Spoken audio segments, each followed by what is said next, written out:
ನಮಸ್ಕಾರ ಎಲ್ರಿಗೂ. ಪ್ರತಿದಿನ ಮಕ್ಕಳಿಗೆ Monday to Friday lunch box ನ ಪ್ಯಾಕ್ ಮಾಡಬೇಕಲ್ವಾ ಅನ್ನೋದೊಂದು ಟೆನ್ಷನ್ ಇರುತ್ತೆ.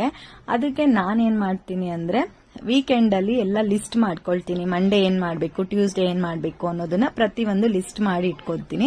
ಸೊ ಈ ತರ ಮಾಡ್ಕೊಂಡು ಸ್ಯಾಟರ್ಡೆ ಸಂಡೇ ಮಕ್ಕಳು ಕೂಡ ಮನೇಲಿ ಇರ್ತಾರಲ್ವಾ, ಅಂತ ಟೈಮ್ ನಲ್ಲಿ ಮಕ್ಕಳನ್ನು ಜೊತೆಯಲ್ಲಿ ಹಾಗೆ ಹೊರಗಡೆ ಕರ್ಕೊಂಡು ಹೋದಂಗ ಆಗುತ್ತೆ ಅಂತ ಅವ್ರನ್ನು ಕರ್ಕೊಂಡೋಗಿ ಏನೇನೆಲ್ಲ ಐಟಮ್ ಬೇಕು, ಏನೇನ್ ಮೀಲ್ ಪ್ಲಾನ್ ಮಾಡ್ಕೊಂಡಿದೀನಿ ಅದೆಲ್ಲ ತರಕಾರಿ ಆಗಿರ್ಬೋದು, ಖಾಲಿ ಆಗಿರೋ ಎಲ್ಲ ಐಟಮ್ಸ್ ತಗೊಂಡ್ ಬಂದು ನೀಟಾಗೆಲ್ಲ ಅವತ್ತಿನ ದಿನಾನೇ ಸ್ಟೋರ್ ಮಾಡಿ ಎತ್ತಿಟ್ಕೊಳ್ತೀನಿ.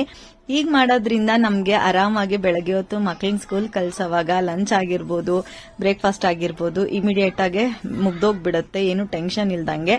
ಹಾಗೆ ಇವತ್ತು ಉಪ್ಪಿಟ್ಟು ಮಾಡಿದೆ, ತರಕಾರಿ ಹಾಕ್ಬಿಟ್ಟು ಆಮ್ಲೆಟ್ ಮಾಡ್ಕೊಂಡಿದ್ದೆ ಬೆಳಗ್ಗೆ ತಿಂಡಿಗೆ. ಅದಾದ್ಮೇಲೆ ಡಿಮಾರ್ಟ್ಗೆ ಹೋದೆ. ಡಿಮಾರ್ಟ್ಗೆ ಹೋಗ್ಬಿಟ್ಟು ಮಕ್ಳಿಗೆ ಬೇಕಾಗಿರೋಂತ ಸ್ವಲ್ಪ ಸ್ಟೇಷನರಿ ಐಟಮ್ ಎಲ್ಲ ತಗೊಬೇಕಾಗಿತ್ತು. ಹಾಗೆ ಮನೆಗೆ ಗ್ರಾಸರಿ, ಕಿಚನ್ಗೆ ಒಂದ್ ಸ್ವಲ್ಪ ಪ್ರಾಡಕ್ಟ್ಸ್ ಅಂದ್ರೆ ಬಾಟಲ್ಸ್, ಟ್ರೇ ಎಲ್ಲ ಬೇಕಾಗಿತ್ತು.